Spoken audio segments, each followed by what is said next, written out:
Thanks for staying with us. We still have our business coach here with us, Dr. Olumide Emmanuel. And before the break, he was talking about the 3 levels. That's the emulation, observing, and then training, and how you can catch. Because sometimes people work somewhere and you have no clue.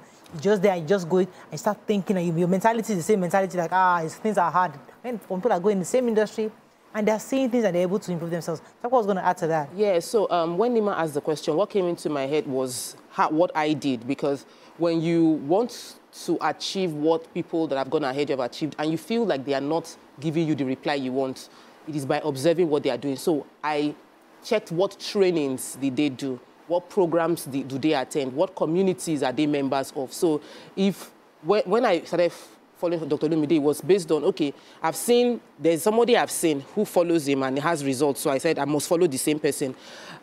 When I heard they went to LBS, I said, okay, these people, all these people that I've seen, every single one of them have achieved success. They all went to LBS. Let me go to LBS. So if I see 2 or 3 people that they said they read a book, I'll go and read that book because it means that book gave them value.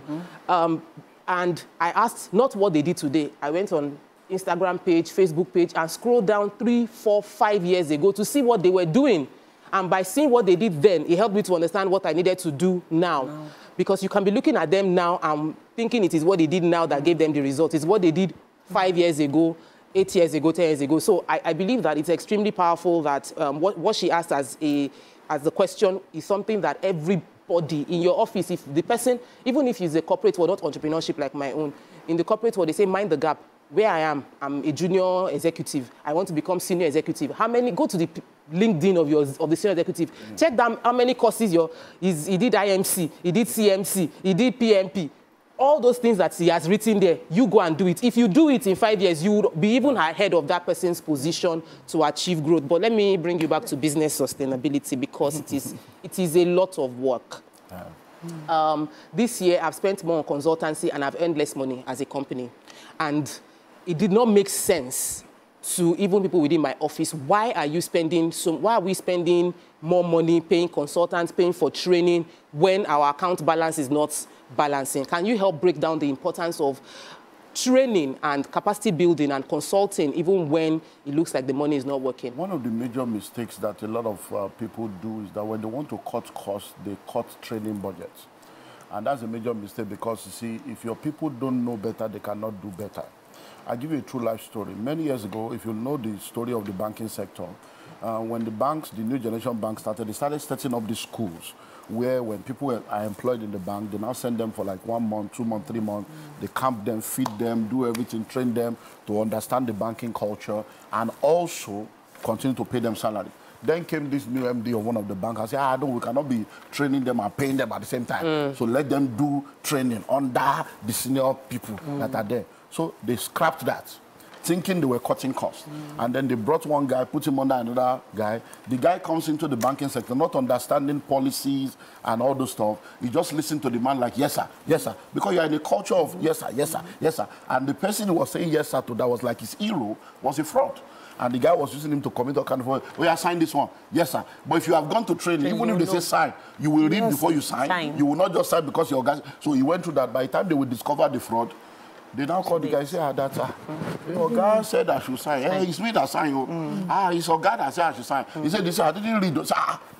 What happened? Did they not train? He said, no, I was not trained, though. They now realize that that's when they went back to the training. So training is important because now, you saw this consulting and all these things you are looking, you are preparing for the next phase of your business. Your people are salary earners. They are not entrepreneurs. You are the entrepreneur. You know what you are doing. You are seeing what they are not seeing. It may take 2, 3 years, 5 years, to say, oh, that's what our guy was doing there. So it is important for you to train yourself, train your people, and prepare them for the next phase. Because you don't manufacture the weapons of war on the battlefield. You don't manufacture your weapons of war on the battlefield. It is before the battle that you prepare the weapon. That's what you are doing. Let me take this caller. Yeah, okay. Usman from Abuja has been holding. Good morning, Usman. Good morning, madam. Well, everything Dr. Olumide is saying, I agree with him. However, those people cannot work in Nigeria. What's his name? All what he's saying is correct, but they cannot work in Nigeria. You see what you're saying cannot Can work. never work. All in America, they have a mindset, emotional mindset that makes all those systems work. But in Nigeria, we don't have that mindset. Our training does not give us a mindset or what is it. If you think I'm lying, many of us have read a lot of books. It does not work. Whether you go to an enough firm or a firm, before you can get a contract, you have to buy your way in, which is going to bring in corruption. So what he's saying is correct, but it will not work in Nigeria. We need to. What you're saying. Okay, yeah. So let me. Very much, Mr. So let me help. It's already working. I'm a testimony. This is a testimony right here before your very eyes. It's already working. You see, one of the things we need to understand is that many times bad news spread fast. And good news, because of humility, everybody just wants to say, okay, oh, our culture, when your yam is big, don't cover it. It's already working. And when he said, we read the books, we do this, I've said this over again, let me repeat again. Principles are universal.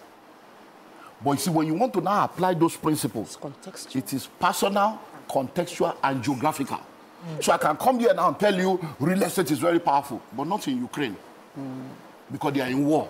It doesn't mean what I've said is wrong, but it means that when you now look at your context, at this stage, it may not be what I should do.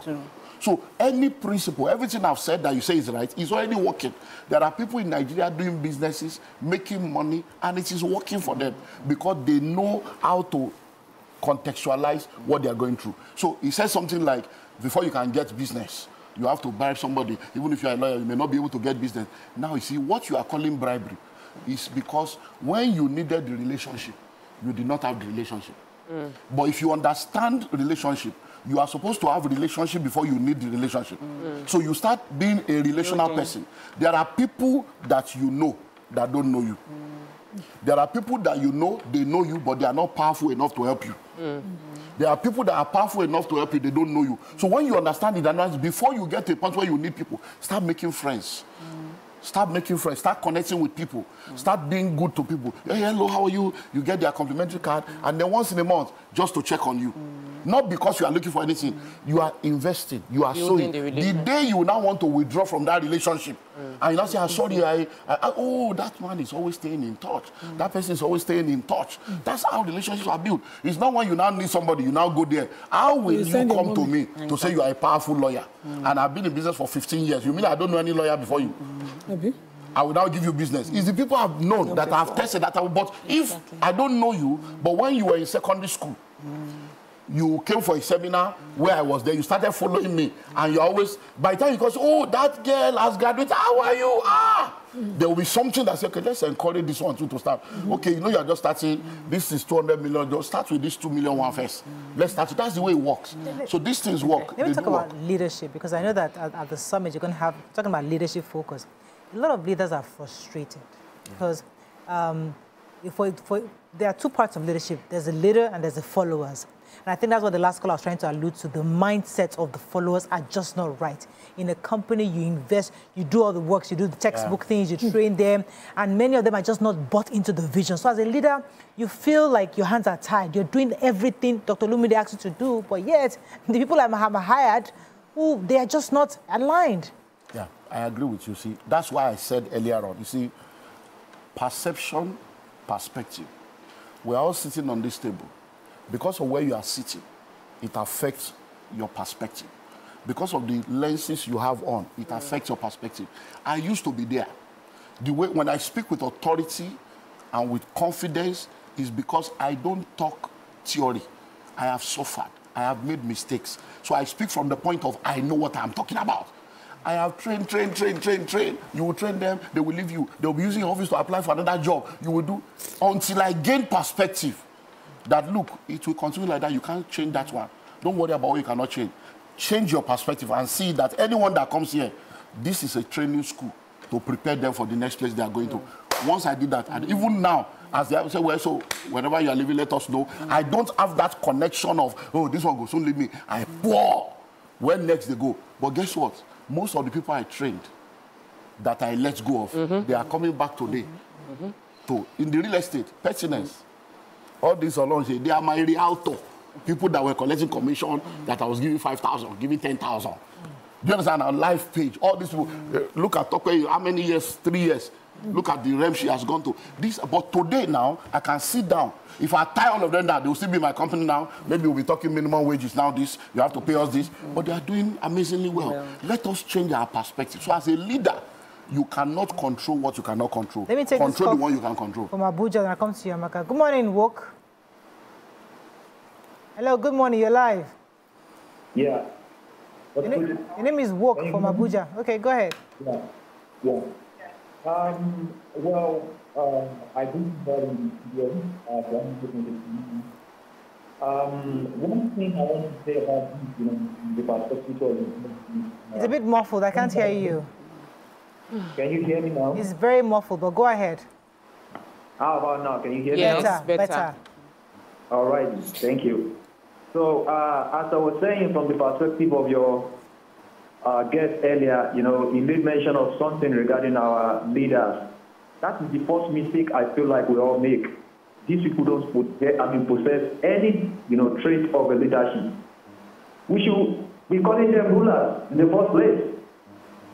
Because a leader should lead by example, as you rightly said. How many of them are now leading by example? None. And the ironic part is still that the citizens will still be like, in support of these people at the end of the day. So who are we now deceiving? All right. Thank you very much, Woke. Let me go on a short break. When I come back, we'll continue with the show. Stay with us. We'll be right back.